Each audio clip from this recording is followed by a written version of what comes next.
بعید واقعیت داشته باشه. عین حقیقته.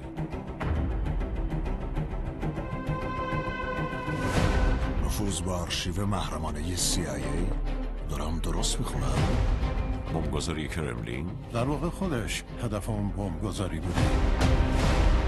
اصلا یه جلسه امنیتی رو با گاز بیهوش کرده. اونم همین 2 ماه پیش. این توضیح میده که چرا دستبند به دستشه، ولی مشخص نمیکنه چرا آوردیش اینجا. هر چقدر شخصی بهت نزدیکتر بشه، زنده نگه داشتنش سخت‌تر میشه.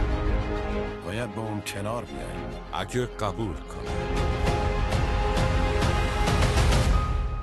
داره آدمای تمام دنیا رو ترس بر میداره. نقشت دقیقاً چی؟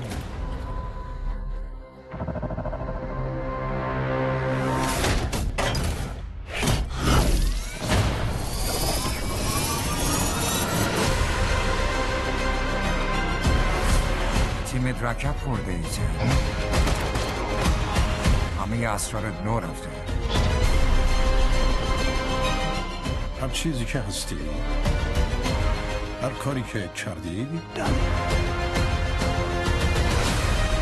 تو رو رسونده به اینجا. بهش یه ناو هواپیما بردادی؟ زندگی ما حاصل تصمیمای ماست. این کاریه که براش ساخته شدی. این سرنوشته. من پشیمون نیستم. تو هم نباید باشی.